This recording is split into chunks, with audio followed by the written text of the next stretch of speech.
You might think that the real endgame of Dune Awakening is harvesting spice with friends. Gotta give a brother a second, you mother... But yeah, you gotta stop, eh? Flatline, flatline, flatline. Don't go too crazy too quickly. So just keep the thing low, like make micro movements, you know what I mean? Keep your worm sign as flat as possible. That's red. Is yours red, right? My worm sign's red. Yeah, it's red. Get the fuck out, dude. Get the fuck out. He's playing the animation, it's fine. Gather as much as you can still. Really? Unless there's 2 worms. Oh, I see what you mean with the animation. I think that's enough. My copter was fucking... Woo! Oh my god, dude! dude, what the hell? Oh shit! All harvesting spice with friends, but known worm bait Uberklops doesn't have his own ornithopter yet. I think only Tristan should handle this because he doesn't have an ornithopter to fly. So if we both get out, we screw him over. You know what I mean? Go. Tristan, get on. Now. Dude, Tristan, move. Dude. I can't, I'm too scared.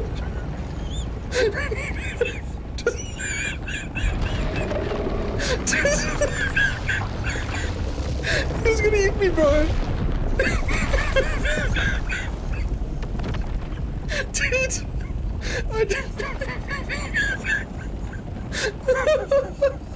Tristan. Dude, I would have lost my ornithopter if I stayed. Like, 100%. Dude, I just made it. Dude, I'm sorry, but I wasn't being a dick. I had to go, bro. Or penetrating deeply into the double D for endgame materials and schematics in an ever-decreasing risky fashion as the developers slowly remove more and more of the excitement of all-out PvP from each and every grain of Arakian sand, patch by patch. Or maybe you think that the real endgame of Dune Awakening is completing deep desert testing stations that you cannot leave until you either defeat the multiple waves of NPCs or get third-partied by amazing game design. Are these players? Look out! Yep, that's players. Come to a number.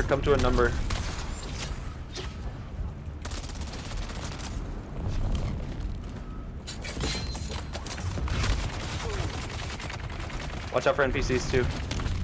Yeah. Yep. Oh.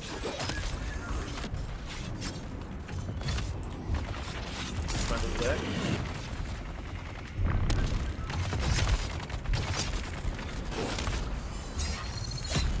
Coming, cores. Coming for you. You have to dodge that. Guys, behind me. Yep. He's low. The one in front of you, Vorty, is low. I know.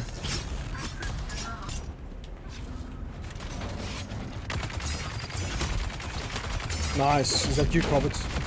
Yes, we got him. Loot him. I got everything. Nice, dude. Taser here on me. Yep. Okay. Oh, they focused me so fast. I'm down. They're on me. I'm down. I got you. One is following me still. But, handsome viewers, it's none of those, because the real end game of Dune Awakening is...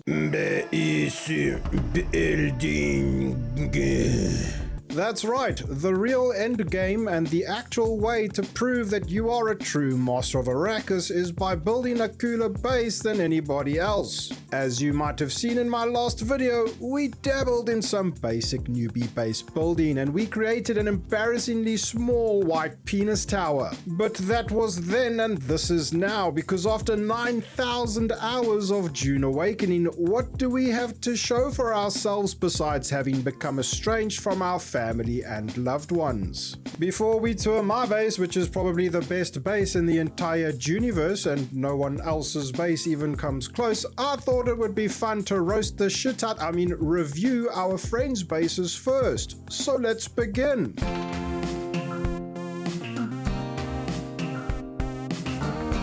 Okay, so first up we have Soulforge's base, which is he's a buddy of mine. He built his base out here in Mias Tirith or whatever it's called, and I mean, as you can see, the biggest problem with this base is that people have eyes, right?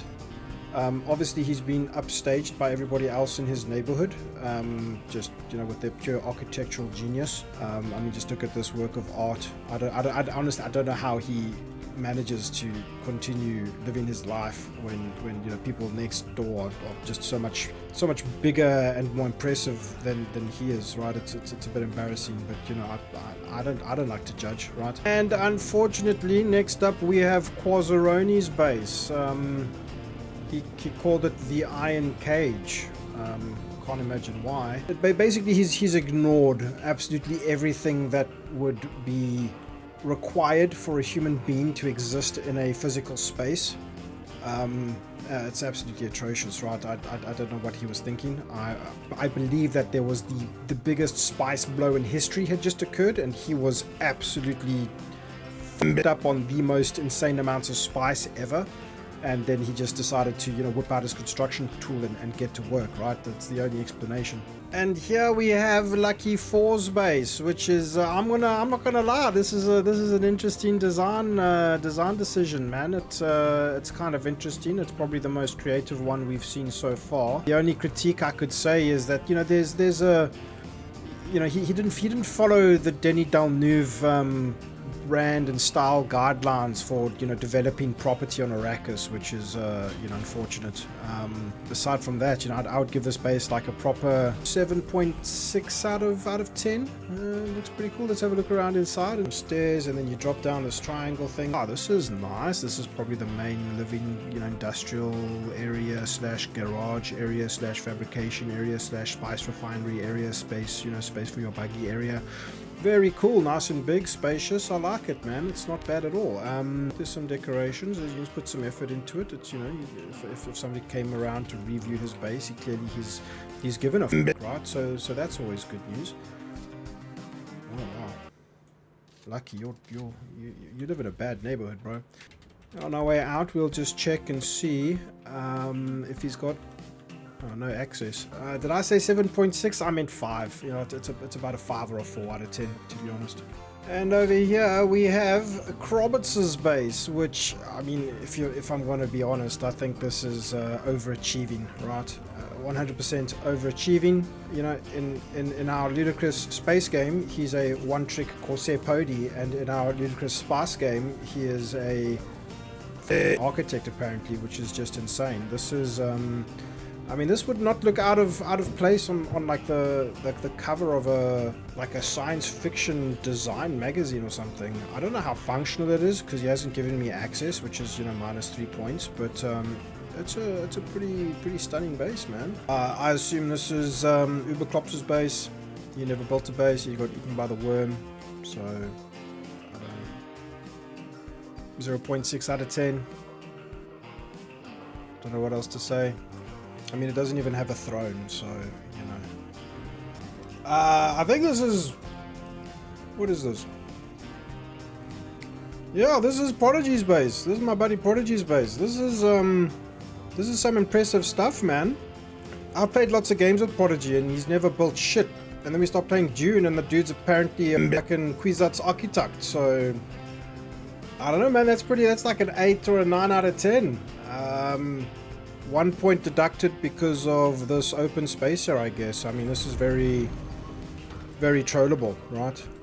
Where's the throne? And it's very boxy, right? I mean, I like squares as much as the next guy, but, you know, can you be a little bit more creative with your shapeage, bro?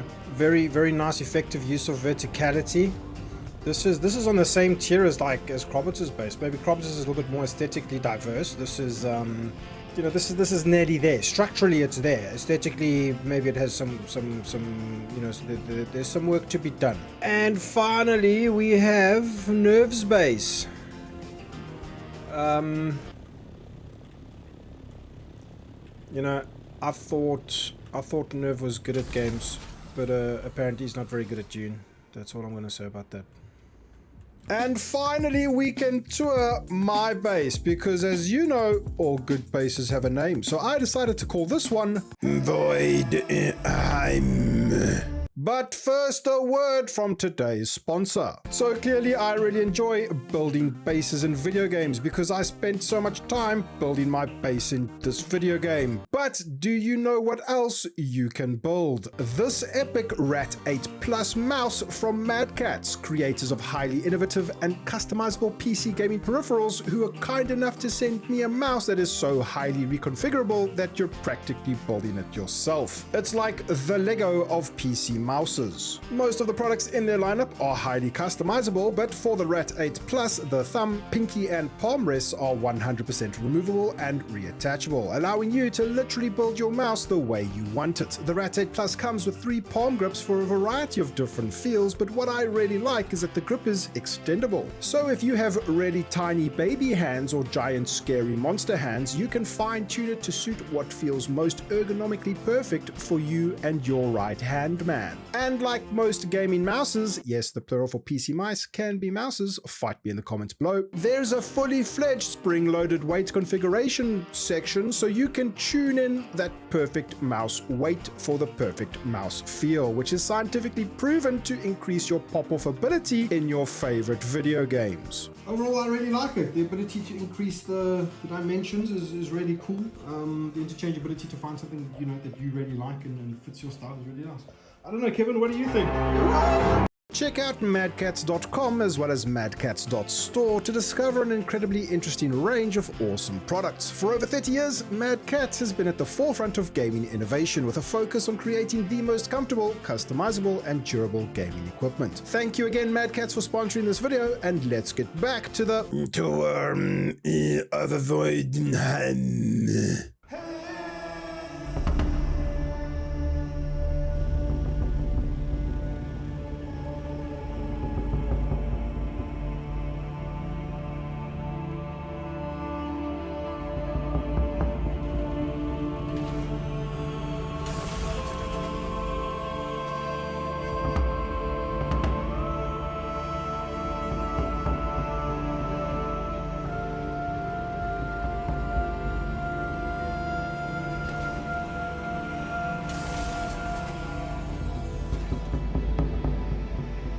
So this is the garage hanger combo. You can see I've got a super fancy world first one of a kind unique under hanger, which I don't think nobody's ever had the ingenious thought of having an under hanger before. It's really simple. You just fly up like this and you're out. Wow! The main courtyard area. This is like the hub. So like when a friend comes, he just lands over here, right? And he gets the 5-star treatment. You get the epic majesty and scale of the base from the courtyard. Over here you've got the main entrance, the pedestrian entrance into the amazing and sick under hanger garage combo, which is just amazing. It's that's just one of a kind, right? Absolutely unique, priceless design if you think about it. Then we have the main entrance into the Temple of Voidheim, which is a holy sacred place where dirty peasants from the desert, they will come here and sort of bow before me as I sit on my throne and dispense desert justice, essentially, right? This is I'm as a master of Arrakis, this is it's pretty nice big hall area to dispense justice and be all tyrannical and be a desert tyrant, essentially, which is great. That's a sculpture of my worm. Everybody should have a sculpture of their worm for ego purposes. Into the main tower. It's basically a water tower. It's ingenious, right? If you think about it, as I need more water, I'll just fill it up. I'll fill the tower up, right, and it becomes a water tower, which is cool. This is industrial complex of the base. This is where we generate all the power and stuff, which is great, and we start producing sparse as we move our way through. Industrial type stuff like refineries and the chemical processing plants and all that type of stuff. And this will take you up the tower all the way. After a quick jog up some stairs, you'll get to the main habitation and fabrication floor, which is just wow, this is probably the best fabrication and habitation floor that has ever existed in any universe, right? Not just this universe. And then the main hangar for when I have my carry-all and my salt thopter and all that type of stuff, right? That concludes the tour of Voidheim, probably the coolest base in the entire universe. Yeah, it's no big deal, it's whatever. But yeah, so it still looks like a penis. As always, thank you to all the Patreons and YouTube members who keep this channel going. You can find the links in the description if you too want to help out and support the content. Thank you so much for watching. Stay safe, take it easy, see you in the next one. Cheers.